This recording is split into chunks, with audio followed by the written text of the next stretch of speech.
श्री कृष्ण की लीलाओं की गाथा गाते हैं। हम श्री कृष्ण की लीलाओं की गाथा गाते हैं। कैसे कंस का वध किया ओ तुम्हें सुनाते हैं, हम तुम्हें सुनाते हैं। हम श्री कृष्ण की लीलाओं की गाथा गाते हैं। कैसे कंस का वध किया ओ तुम्हें सुनाते हैं, हम तुम्हें सुनाते हैं।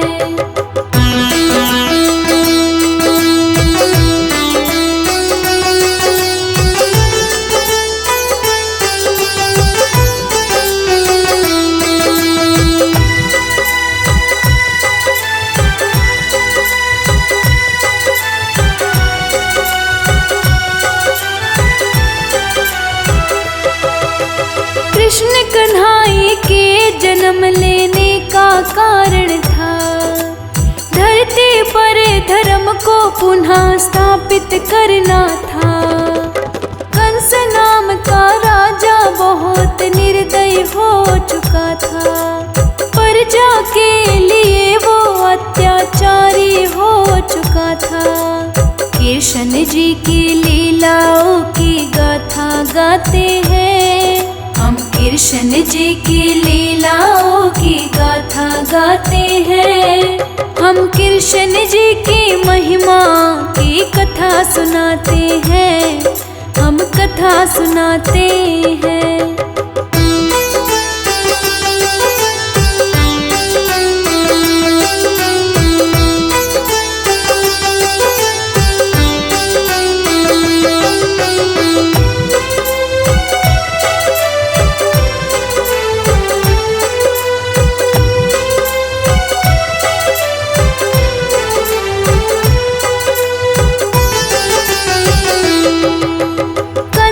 चचेरी बहन जिसका नाम देवकी था।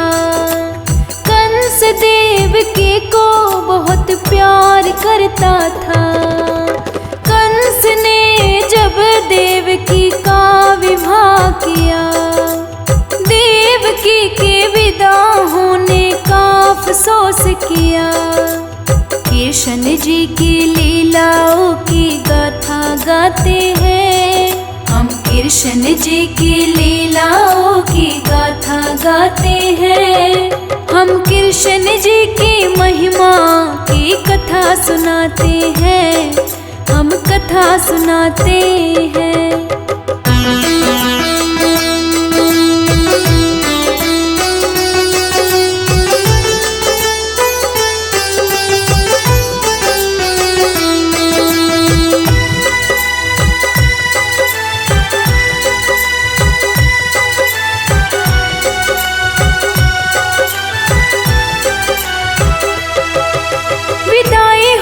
जब देवकी की भविष्यवाणी हुई, दंग रह गया कंस जब उसने वो सुनी। बताया कि जिस बहना को वो प्रेम करता है, जिसके ऊपर वो जी जान से मरता है। कृष्ण जी की लीलाओं की गाथा गाते हैं। हम कृष्ण जी की लीलाओं की गाथा गाते हैं। हम कृष्ण जी की महिमा की कथा सुनाते हैं, हम कथा सुनाते हैं।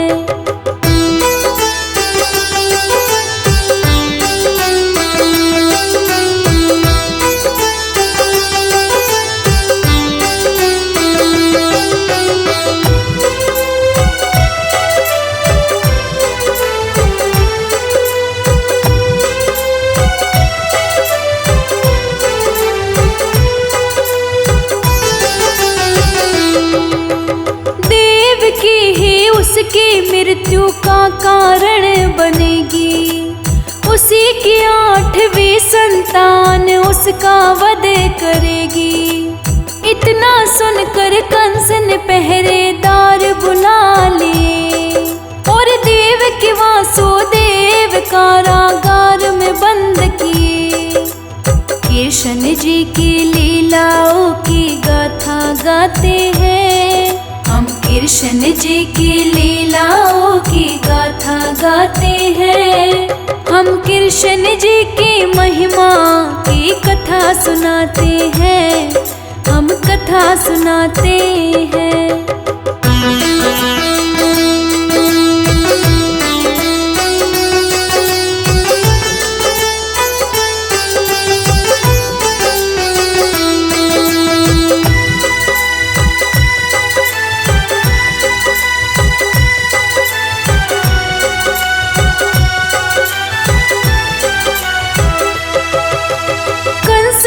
इतना सुनकर भी हिम्मत नहीं हारी। एक एक करके देवकी की 6 संतान मारी। जब गर्भ में 7वीं संतान आई, योग माया से रोहिणी के गर्भ में पहुंचाई। कृष्ण जी की लीलाओं की गाथा गाते हैं।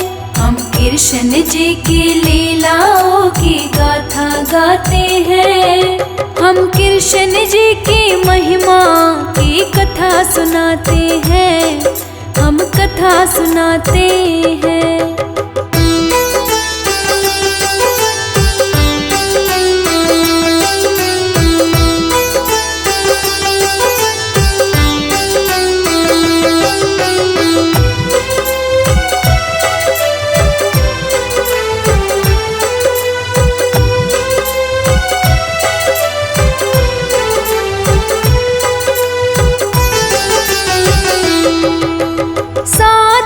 संतान उनकी वो बलराम था। इसी तरह वो बलराम मृत्यु से बच गया। फिर रात अंधेरे अष्टमी को चमत्कार हो गया। कारागार में उजाला हो गया। कृष्ण जी की लीलाओं की गाथा गाते हैं। हम कृष्ण जी की लीलाओं की गाथा गाते हैं। हम कृष्ण जी की महिमा की कथा सुनाते हैं। हम कथा सुनाते हैं।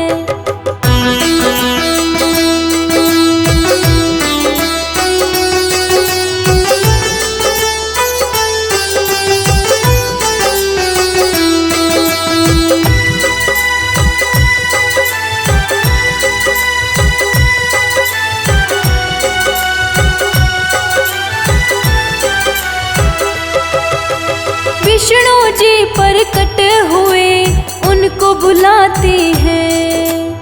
8वीं संतान के बारे में उन्हें समझाते हैं। विष्णु जी ने एक बालक का रूप धारण किया और बालक को गोकुल छोड़ने का निर्देश दिया। कृष्ण जी की लीलाओं की गाथा गाते हैं। हम कृष्ण जी की लीलाओं की गाथा गाते हैं। हम कृष्ण जी की महिमा की कथा सुनाते हैं। हम कथा सुनाते हैं।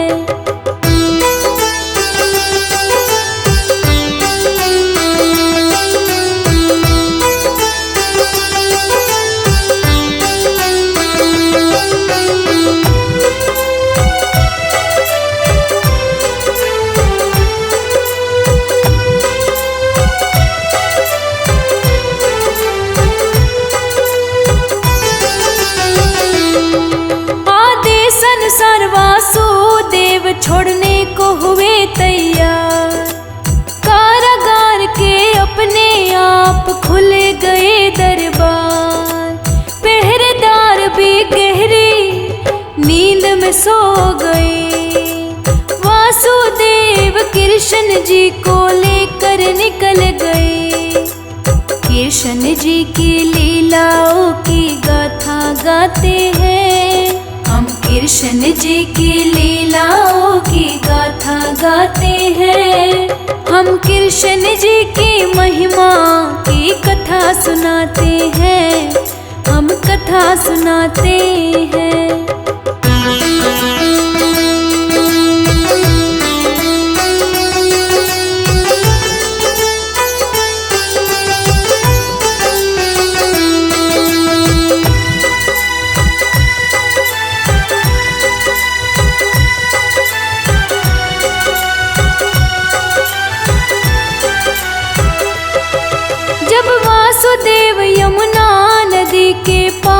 जा पहुँचे। तेज बारिश उफनती नदी रास्ता उनका रोके। शेषनाग अपने फनों से रक्षा करते हैं। फिर वासुदेव गोकुल नगरी जा पहुँचते हैं। कृष्ण जी की लीलाओं की गाथा गाते हैं। हम कृष्ण जी की लीलाओं की गाथा गाते हैं। हम कृष्ण जी की महिमा की कथा सुनाते हैं। हम कथा सुनाते हैं।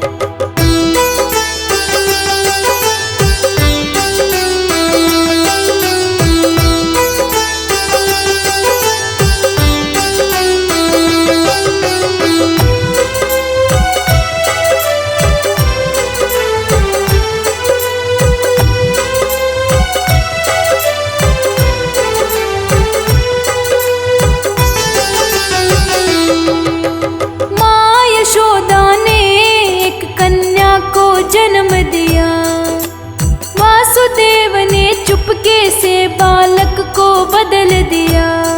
जब वासुदेव कन्या को लेकर कारागार पहुँचे, द्वार भी खुल गए, पहरेदार भी जग गए। कृष्ण जी की लीलाओं की गाथा गाते हैं। हम कृष्ण जी की लीलाओं की गाथा गाते हैं। हम कृष्ण जी की महिमा की कथा सुनाते हैं। हम कथा सुनाते हैं।